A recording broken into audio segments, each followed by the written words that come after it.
Welcome to the BumbleKast. I'm your host, Ian Flynn, the Bumble King, and joining me as always is my Bumble co-host, Kyle, JCRB Krause. Hello, Ian. We are back for another week of crazy BumbleKasting. Isn't that weird? No, it's inevitable. No, it's kind of the normal at this point for us, you know? This is expected. When it happens enough, it stops being weird. It just becomes standard. Yes. What's not standard are the questions. They are priority questions that come from our patrons over at patreon.com/BumbleKast, Ko-fi.com/BumbleKast, and our YouTube members. Indeed. Let's go ahead and jump into this one right here from Hero Squad. I wonder, what was the giant walker? Do you know? I figure it's another spectral, ghosty critter. I mean, it's in the haunted castle. It's a spooky thing. I'm trying to remember what even the giant walker was. I affectionately called it Mr. Rattleclank, but that's because weird. Okay, I see. Yeah, from Shadow. You looked it up? Yeah. So for those who don't remember or didn't play, in Shadow's game, there is a segment in the haunted castle where you're coming towards the camera and escaping a giant multi-legged, vaguely skeletal beastie thing. Mm-hmm. And the only commentary that I recall is Eggman going, "What is that and why is it in my castle?" I mean, it's kind of cool. Oh, yeah. It's neat. It's just, it shows up for that one brief chase sequence and that's it. Yeah.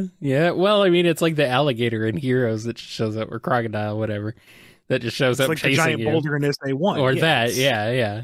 It's just there. Or the but truck, it's the way gun more truck. interesting than a rock. Yeah. It's way more interesting than all those. It's actually a thing. Giant angry thingy. I can't remember if it was on fire or not. I mean, that would be cooler if it were, but I think the level was just orange. Maybe the level was on fire or had a bunch of magma. I don't know. Tell us in the comments. Correct us. Here's one from Ichigo Laser. Sticks and IDW win. I've been getting hints and nudges. Is she or is she not coming? Like, I can only take so much suspense. I don't know. I've tried and failed. Try again, Ian. And I'm not writing the main book right now, so I don't know. Try harder. Get Sticks into the next game. Do it. Get Sticks into like Dash and Force's speed battle at least.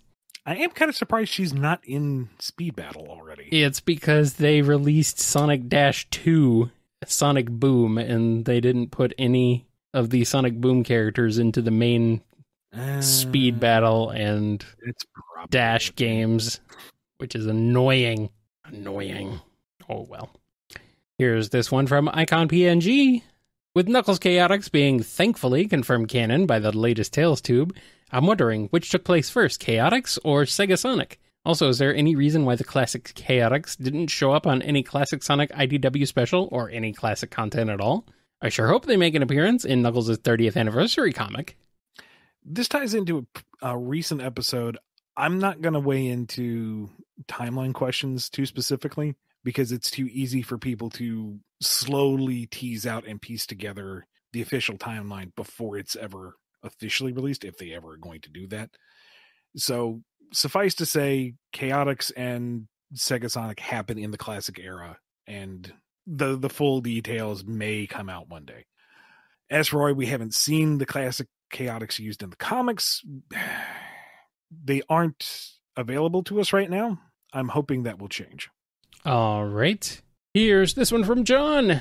In the January 11th episode of the BumbleKast, you described a superform for Surge, Power Surge. Hypothetically, let's say that Surge could get a superform or transformation in the future. If someone were to make fan art of Power Surge as you described her, would that then make that a fan idea that you would no longer be able to use, or would you have to change the design because of said fan art?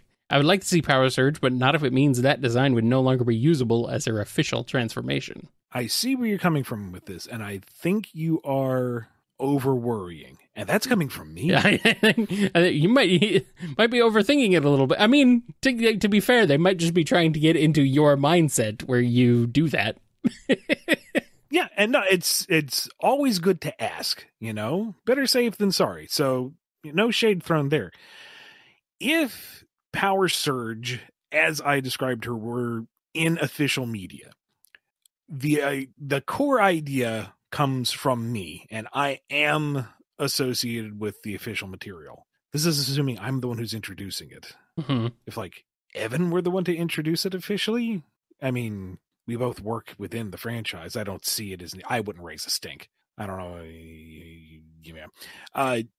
Honestly, I don't remember exactly what I described, but if someone were to take that concept that I described, whatever it was, and do their own fan art of it, that's fine. I'm just not going to look at it. I'm not going to potentially endorse it, but you're free to do whatever you want. Like that's why I make such a hard line about viewing fan content, is that I am the liability and I can police myself. But the fandom is so creative and so energetic that there is no policing that. So yeah, do your fan art of Power Surge as I described it, as you envision it. Come up with something new. Go nuts, go wild, have fun. I'm just not going to partake. Super Surge, Power Surge, whatever you want to call her. Yeah. And if in this hypothetical scenario, Power Surge does become a thing, and it is as I described it, however it was back then your fan art is just ahead of the curve. Good job. All right, here's one from Levi C. What were the classic cast's reactions to Eggman conquering 99% of the world? Did the hooligans ever try to join back up with the Eggman Empire, or did Fang think Infinite was too weak to work with? There are so many potential untold stories of the Eggman War. It's like, can we roll back the clock a little bit? I know nobody liked the game, but can we go back and just spend some time with that? No? Okay. I'm not going to speculate right now just because there's too much potential for the classic cast to be realized later on. Maybe. And I mean, it's not going to happen anytime soon that I know of. We're going to say the safe route and just say the good guys were horrified, and the bad guys, if they weren't in league with Eggman, were also horrified because they were being targeted as well. Rude. How dare they? Also, how much of that 99% of the world was actually the entire world? I would say 99% of it. I don't know, Ian. You know how weird things are. Anyway, here's one from Major Bunny. Time for a bit of chaos. Body swap scenario between Surge and Sally Acorn, pre-reboot before roboticization. How do they handle being each other while spending time in completely different continuities? Are they aware of the other continuities? No, because this is pre-reboot. No, it's pre-reboot. I mean, she would be aware of the multiverse. Yeah. Via Sonic, so she would be aware that she's in a different body, aware that she's in a different reality. She'd be able to piece it together. She's a smart cookie. Mm-hmm. And probably pretty quickly realize that she was not a good person, or at least the body she's inhabiting is not known for being good.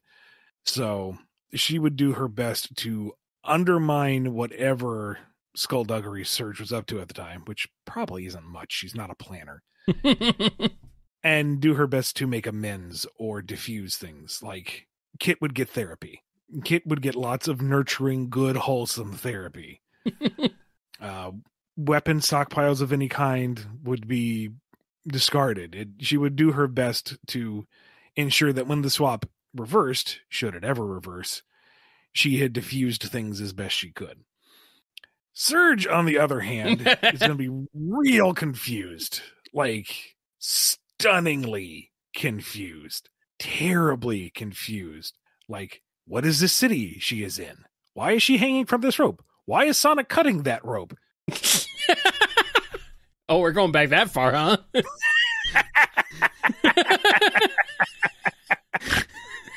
Damn it. Why are we going back that far? Because then, at the end, she wakes up to Sonic kissing her, and that is the worst possible scenario. I mean, true. That is funny. I'm getting, like, you know, when, you remember at Sad AM when Sally was replaced by a robot, and she slapped Sonic, and he went, like, freaking just flying. I'm imagining that right now. Just, boom! There he goes. Really have to recycle that line for her at some point. Where were you when they handed out the brains? No, it's where were you when the brains were handed out? Come on, Ian. Yeah. You'd have got it right after a few rewrites. It's fine. That is funny, though. Oh, man. Just trying to imagine, like, Serge aping Sally's style. Like, I don't think she could. Sally in Serge's body, like, she looked like kind of more like, I don't know how. Would she, like, let her hair down, or would she be in vest and boots, or what? Her posture would be better. I mean, yeah. That's fine, though. Less shocking. Not completely not shocking, but less shocking. All right, here's one from Melody. Uh-oh, we have entered yet another alternate universe where apparently the OG Diamond Cutters exist during the 90s Archie comics, and we got to plan out the issue where they form their own band. Quick, who plays what instrument? Smithy is on bass. Let's see. Slinger's on drums. Claire keyboard. Whisper lead guitar. Oh, really? Huh. And I mean, yeah, I guess this was Whisper yeah. pre-trauma. Yeah, this is the OG team, and I guess that leaves Mimic on vocals. His natural singing voice, he shapeshifts into a front man. Yeah. I guess that works. All right, here's one from Mixiger17. If for whatever reason Starline never decided to betray Eggman, and Eggman never did anything to betray him instead, would Surge and Kid have been made differently, like being androids like originally planned? About the same, but more glory to the Empire loyalty built in, or something else? Yeah, they probably would have wound up the exact same. It's just Starline's expectations for them would have been to serve Eggman instead of replacing Sonic and Tails. Well, no, wait a minute. Maybe he would maintain the original kind of meta-contextual plan of replacing Sonic and Tails with surrogates to control the narrative, but they would always be intended to, never fully stop Eggman, or to do just enough good to inspire hope, but never truly undermining the Empire. It wouldn't last. Surge and Kid would eventually figure, no, this sucks, and continue to carry on what Sonic and Tails did, just not as nicely. But no, they would have been, and they were always meant to serve Eggman's ideals, and in his own twisted way, that's what Starline was doing in his own mind. It would be more direct. Overt. Yeah. All right, here's this one from Normal Person. Yep, this is a role swap featuring Kratos, Atreus, Vanilla, and Cream. Kratos and Atreus wake up in Vanilla's home and vice versa. How well did the two families handle the swap for a few days? For more mishaps, Vanilla and Cream have the Leviathan axe and bow, while the father and boy have cheese and chocola as weapons. Thank you, Normal Person. Atreus might be fine, but this is a house for Sonic-type peoples. like they max out at like 5 feet or so. Well, how tall is Vanilla? How tall is Vanilla? Vanilla's gotta be like near human height. Hold on. She's like Vector's height. How tall is Vector? Hang on. The chat is working, Ian. The chat is calculating. Vanilla is 130 centimeters, 4'2". Oh, really? She's that short? Well, Vector's 5'11". Wow. Well, okay. Yeah, I guess that that tracks. Okay, so basically everyone's under 6 feet. At 6 foot's like kind of the apex in height for most animal peoples. Yeah. Kratos isn't going to fit in that house. He's not going to fit through the doors without like angling himself. So he's going to be incredibly grumpy and uncomfortable. But this is dad bod Kratos, so he's not going to like tear down the house out of frustration. He's going to be respectful. Maybe camp outside because he's not staying in that house, but he's not going to be destructive. I do want him facing down the bad accord with those chow. Cheese.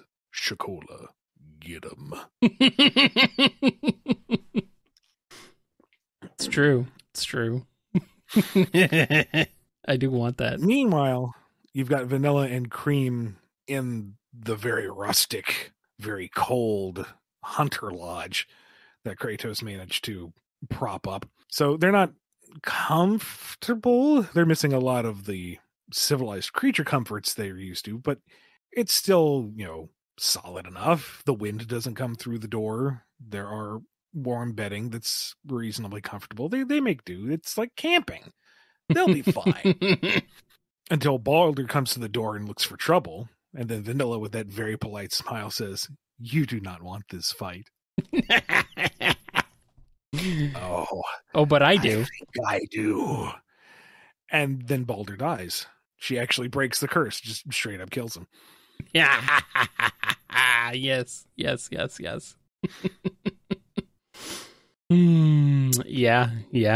I'm down. I mean, she instantly just throws that axe, just no problem. Mother, do you want to use the axe for this? No, dear, that doesn't belong to us, and we can't ask permission. Oh, we'll handle this the old-fashioned way. Oh no, the old-fashioned way.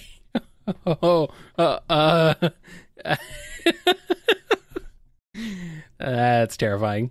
That's even scarier. Frickus shows up. "Have you seen my boy anywhere? I can't find a trace of him." "Oh, really?" "No, I'm afraid not.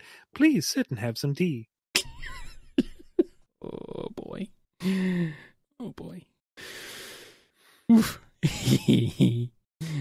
All right, here's one for Professor Scruffy-Bat. In IDW Sonic number 62, Knuckles told Amy that he trusts her and maybe 5 other people. So who are the other 5? Tails seems a pretty safe bet. But while he has respect for Sonic, I'm not sure he'd go as far as to say you trust him. Maybe the Chaotix? Sure. Let's not try to define a joke. 5 other people, he's... he probably trusts a few more people than that, but he's hand waving it. I mean, I would trust Big, to be fair, if I were Knuckles. That's it. He's the only one allowed on the island. Here's a question from Quazzle J. Eggman versus Ramoon. What mechs and bots does he use? All of them. Use all of them. Kill it, kill it, kill it. Fire everything. But then that brings to mind raw metal. Oh, no. But when you get down to it, that basically would just be Metal Sonic 3.0 with the black and gold color scheme. Oh, sounds familiar. Which isn't bad. I'm perfectly fine with that. So any excuse to get 3.0 back in there. Nice. He tries to stomp up and punch the thing with the Death Egg robot. Whole mecha just kind of shudders and stops mid-lurch. He falls out of the cockpit and goes scrambling away as the arms and legs fall off, and then just the big round body turns around as the eye symbol starts to burn its way through the paint and appear on the chassis. That's pretty cool. That would be sick. And we got a question from Rock-A-Million. Ian, you recently said that Sonic Rush comes before Sonic 06, and that the Blaze of both games are one and the same. Now I'm even more confused than I was before. Blaze was from another dimension in Rush, but then she's from a post-apocalyptic future with Silver in 06. That's bad enough, but then she's completely fine with killing Sonic to save the future, even though they were friends by the end of Rush. As the CEO of Sonic, you've got some explaining to do. Unless you don't have an explanation for it, then that's okay too. I don't know how much I can get into it without being given the official go-ahead, but Blaze is not from Silver's post-apocalyptic future. She is from her own dimension. And it's extremely nuancy, but she doesn't really see or interact with Sonic until the very, very end of Silver's campaign. It's an incredibly narrow loophole, but she doesn't necessarily know that it's Sonic thereafter. There's, again, I'm sure someone can tear that apart very easily, but suffice to say, I believe the intention is that she doesn't know that Silver is targeting Sonic specifically. And she has no interaction with him or really anybody else in the main cast for that reason. I'm being told that Mephiles showed them it was Sonic very early in the story. Yeah, but is that a vision that they both saw, or was it just Silver who saw it? Yeah. Well, we got one more, though, before we take a break, and it's from Samuth Star. The Sonic Cookbook should be out by now. Anything fun you want to share about working on it? It just that it was fun in general. Went through all the old Sonic Channel art, trying to find, scenes with food that we could use as inspiration. Finding places to put in little Easter eggy references. Some overt, some of them actually clever. Mm-hmm. Not all of them. Some of them are extremely forced, but by dingy, they make me laugh, so they're in there. I mean, it's Sonic the Hedgehog. Most of it's forced. And it's me we're talking about, let's be honest. Well, I know, but still. Sad we had to cut a couple things. Some things had to be shifted around, but ultimately we kind of had our first draft mostly come through. And I'm glad we got to include some of the extended cast that I wasn't even sure we would be able to. And yeah, like Tingle and Whisper. Yeah, that's awesome. Yeah, it's a neat book, and I had fun with it, and it looks good. And I tried Whisper's cupcakes, and they are very tasty. Whisper knows what's up. Now, I will say they were all right on their own, but they were really good with a bit of cinnamon butter. Ooh. So if you make those, do yourself a favor, make some cinnamon butter to go with it. Ooh, num, num, num, num, num. Well, we're going to take a break and go have some delicious, delicious cupcakes. Maybe. Or at least you can if you're listening to this. Then we'll be back with more BumbleKast.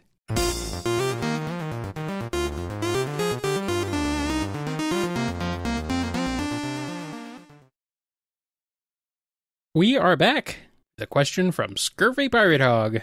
The world in Sonic has had many different names over the years, and now it's settled on Earth. But just for fun's sake, what if all the leaders of the world decided to rename the planet Sonic's World as a way to show gratitude to all Sonic has done? How does the Sonic cast react to the fact their planet is now literally called Sonic's World? Knuckles starts a club that refuses to acknowledge it. Shadow and Eggman are the first to join. The Hedgehog conquered my planet? I mean, it's not going to dissuade Eggman. He's just even more driven to conquer it and rename it. Exactly. Shadow and Knuckles are a little more restrained. We're not calling it that. Which Sonic will absolutely needle them about. Oh, yeah. Oh, yeah. Everyone else, I think, would be kind of charmed and amused by it. Sonic especially. Just like, okay, if that's what you want to commit to, I'm still going to run around it. Bunch of weirdos. I think that's what Sonic would think. Surge is actively trying to blow up the core of the world just to destroy it all. That guy, wake up! You got work to do. Come on! Starline rises from the grave. Oh, hell no.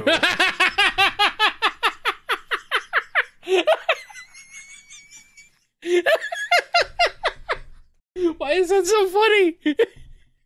Like, just straight up one-handed lifts the rock up. No.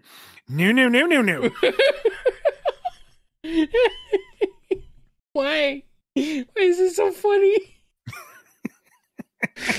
And why can I so easily envision it?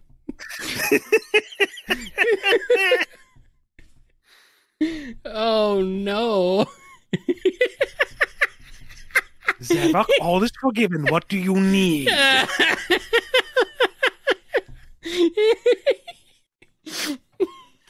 Starline wakes. I didn't know we were on speaking terms. They've renamed the planet Sonic's World. Oh, hell.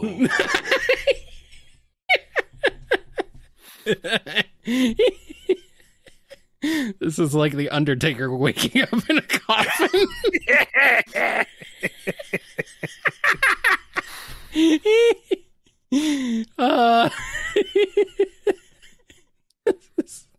Ow. All the villains are like, oh, hell no. Nobody's happy.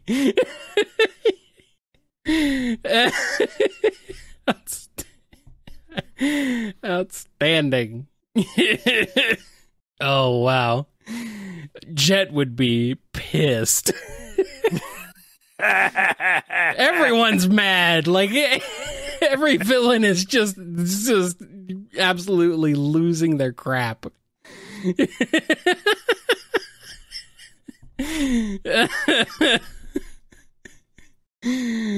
Oh, man.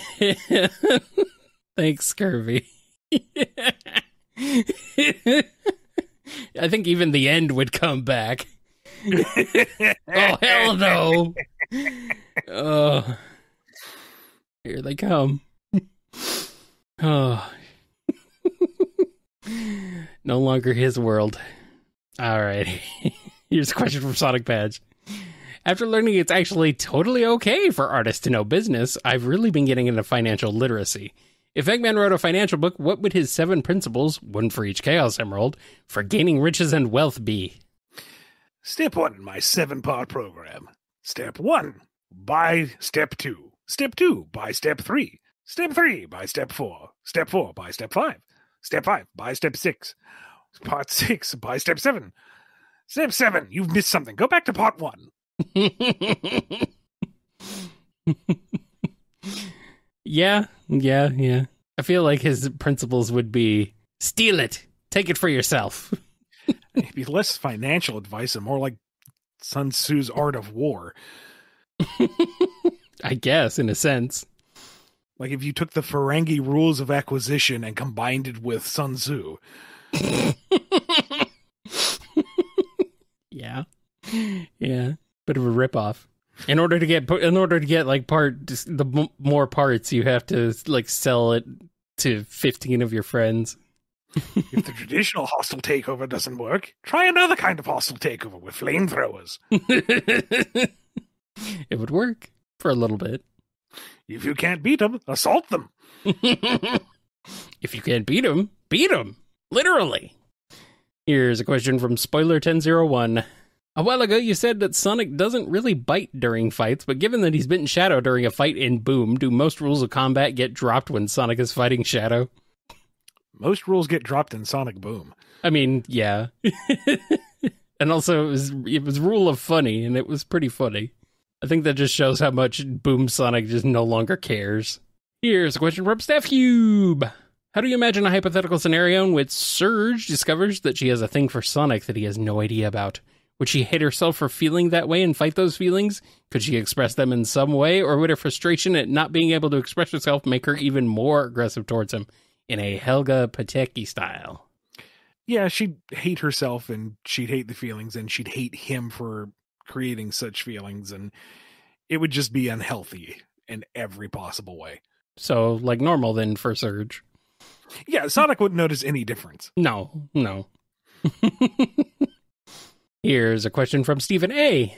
Have you guys seen Star Trek Lower Decks? If you have, what do you think? If not, please give it a watch. You'd love Tendi. I have heard it's good. I have not had a chance to see it yet. Same. Maybe I'll get to it someday.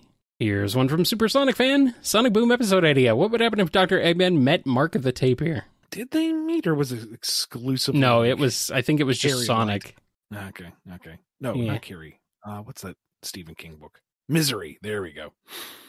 Misery, but for kids. Let's see. Either Mark despises him because he's such a Sonic stan, or Mark gleefully tries to get factoids out of Eggman because who else would know Sonic and all of his adventures than the guy that he's fighting 24/7. Or, having been spurned earlier by Sonic, he does a real hard 180 and becomes an Eggman fan. I'm trying to decide which is funnier.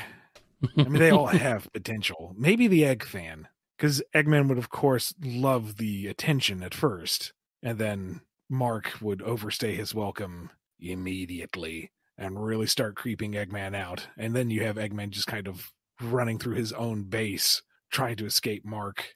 And since Mark's initial episode was Misery for Kids, we turned this into The Shining for kids. I mean, yeah. Mark hacks down the bathroom door with a golf club. Leans through there and says, "So, how is it fighting Sonic there one time?" And Eggman's just recoiling on the floor. Ah! No! Terrifying. Terrifying. Oh, Lord, no consistency makes Mark go something. Go crazy. Don't mind if we do. No! I don't remember if that was Mark's voice. It was probably something close to that. Maybe. Also, I just realized it's called him Mark because he's a mark for Sonic. Hey, there we go. Now I get it. Oh. Terrible. All right, here's a question from Superior Pizza. What if Sonic speed isn't just some unexplained power, but a genetic trait passed down from a once-thought extinct Neanderthal hedgehog species? If that were the case, let's assume they had to adapt and evolve to have the ability to run at Sonic speed to escape a predator that evolved to hunt them. Now the question is, how would Sonic react if those predators existed in modern day? You've basically reinvented the bog hog out of early Sonic. Yeah. Early Archie Sonic. Mm-hmm. And why? Why do that? It was resting in peace. Why did we go back there? We didn't need to go back there. And okay, ancient predatory nasty thing chasing down Sonic. He outruns it and beats it up. It's Sonic. It's what he do. Yeah. I mean, it's Metal Sonic with an ancestral vendetta when you get down to it. Nah, he'll be fine. There you go. This is Sonic we're talking about. He's fought gods. Some prehistoric velociraptor type thingy ain't gonna give him too much pause. Mm-hmm. Son Ugg the Bog Hog. Oy, these things. Here's the Phantomist with a question. So I noticed a humorous inconsistency with how Origins established a timeline. People have brought up that now Metal came before Mecha Mark 1, but another way funnier inconsistency is that now Mecha Sonic Mark 0, the Game Gear Mecha, now canonically comes after both Metal and Mecha Mark 2. So what's your spitball explanation for this weird timeline inconsistency? Not expecting anything serious or final, of course. Construction does not mean deployment. Maybe.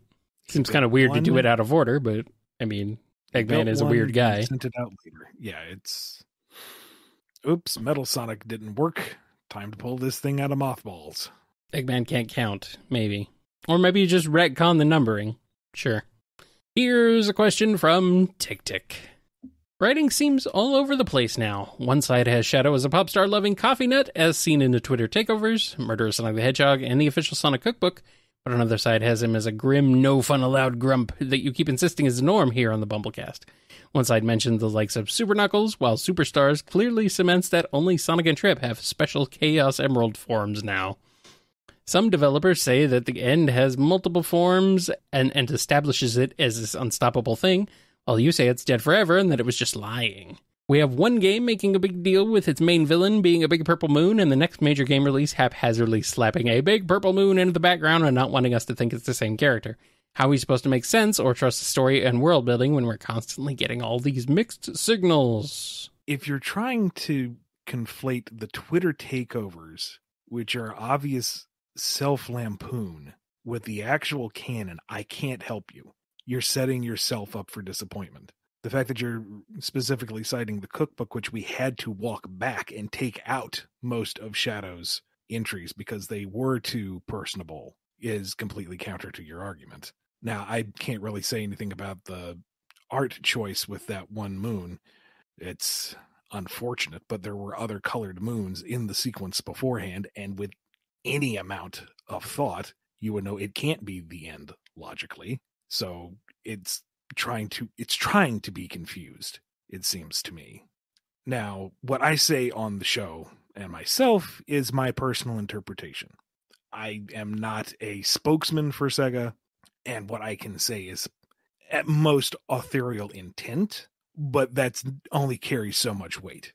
If the next game comes along and they say, hey, we want the end back, it's back, and there will be a reason for it. Whoever writes it will hopefully have a good reason.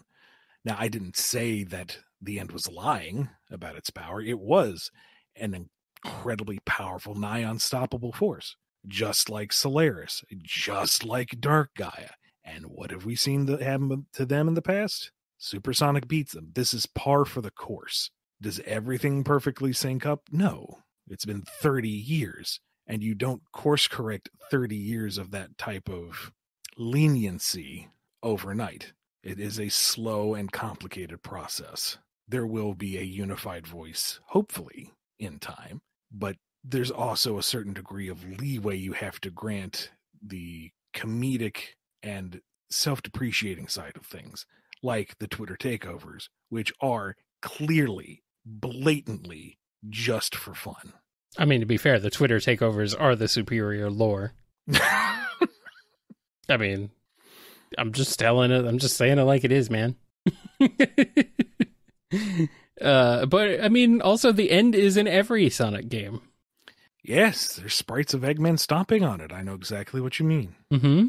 Every game has the end in it. There is the end in every one. Every single one. Unless it's Sonic 3, I guess. Maybe.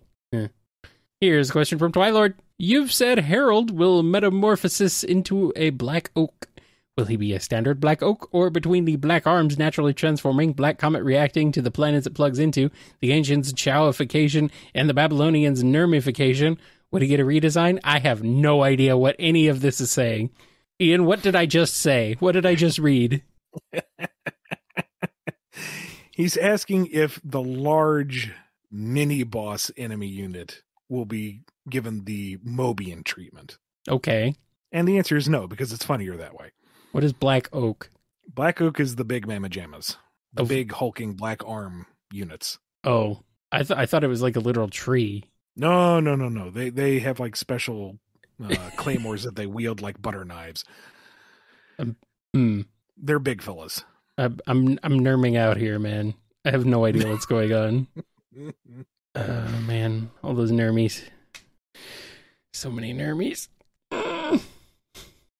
All right. Here's one from ZeniMax.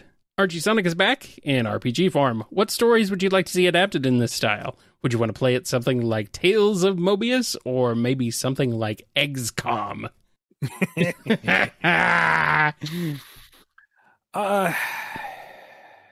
Archie, I don't know what stories would necessarily translate to a good RPG. They're not written for that necessarily. Maybe Journey to the East, going to the different regions and battling specific regional mooks and achieving compartmentalized goals before returning home. Maybe that one could make the transition easy enough. But something like Endgame, that would not be a good RPG. The story's just not written for it, Or like Interjack Reborn. That's not a good, or it was a fine story, but it's not a good RPG story. So I don't know how well that transition would make it. I think it would be better to take the setting and the characters and do something with that in mind. Use that as the basis and make something new. Now I feel like I've said it before, a Sonic RPG with like I don't want to say traditional Tales engine because they've had like 6, but like something in the vein of Symphonia or Abyss or Vesperia, where it's basically Smash Brothers, but with RPG elements. I think that works fine for Sonic. It keeps you active. It keeps you in the moment. It's fast paced. It's exciting. You can do it simply, or you can add complexity. I really think it would work. But for the Freedom Fighters and for the Archie universe, not everybody would necessarily fit that action platformer fighty thing format. So maybe an XCOM wouldn't be a bad template. Have Sally be the strategist telling you how to go and how to deploy units. And you have your individual kind of no-name conscript characters, your generic Mobians as your fodder, but then you have your Freedom Fighters as your more unique units with special abilities that can kind of carry a squad or change aspects of the map so that you have an easier time. Maybe. Or maybe it'd be better to go like more of a Fire Emblem route so that the tactical side of it is in your implementation and then the action is quick and flashy so that you're moving on to the next decision pretty quickly. Whatever you do with the Sonic RPG, I feel like it needs to have that fast-paced excitement to it, because that's what Sonic is. It is about speed and spectacle. And that kind of runs counter to an RPG, which is more narrative and thoughtful driven. I mean, you could do action RPG hybrids, like so much stuff nowadays, but it all feels so samey. Yeah. If you're going to go that route, I would rather you focus on the 3D action. Make yourself a Devil May Cry or a Mugen, and don't bog it down with the RPG. Or maybe do a Mugen with like light RPG elements. Call it an RPG. Maybe. I'm a little worried that making it a Fire Emblem type game, because you know how Fire Emblem goes hard with shipping. It's dangerous with getting Sonic in there. It's a dangerous route to go. A pitfall I did not initially foresee. Thank you, Kyle. Oh, wise and foresightful one. Yeah. I mean, yeah. lots of weird stuff going on in some versions of Fire Emblem too. May not need that going on in Sonic. So let's not go with that. Let's not go that way. All right, we have one last question. We're getting into the spoiler zone. More Sonic Superstars spoilers coming your way. So if you do not want to be spoiled on Sonic Superstars yet, then we'll see you in the next episode. But if you do want to be spoiled on it, then stick around. This one is from Moreless. So after the events of Sonic Superstars, it seems pretty clear that Amy, Sonic, Tails, and Knuckles befriended Trip. Do you think that the gang has kept up with Trip in the meantime? Does Amy perhaps bake Trip a birthday cake every year and come visit her? We need more Trip, Ian. We actually teased that in the last Tails Tube, where they're all going to go, have lunch, and they're talking about, hey, aren't we coming up on our anniversary to the North Star Islands? I wonder if we can invite. So yeah, I like to think that they kept in touch with Trip, and Trip is still a friend, and Trip is out there somewhere, being her adorable self. Make Trip modern. Make everybody modern, Ian. Do it. That's what the cast needs. More characters. I mean, it worked for Archie Sonic. Or did it? That's up for debate. What's not up for debate is that we've reached the end of this episode. Once we wrap up, head over to our various social media channels, our Twitter, our Blue Sky, our Tumblr, our Facebook, our Instagram, and take a shot at getting yourself a free priority question here on the show. Until then, be good to yourselves, be good to each other, and we will see you next time on the BumbleKast. Take care, everybody. Sadly, we will not actually have cupcakes. We could, but we will not. Cupcakes, are they more muffins? Muffin cakes. Cupfins. I don't know, man. You've been listening to the BumbleKast, a co-production of Bumble King Comics and the KNGI Network. Original theme music composed by Ken Coda Snyder. Remixed intro by T-Lopes. Find out more information, along with podcast feeder links, MP3 downloads, and more at bumbleking.com and kngi.org.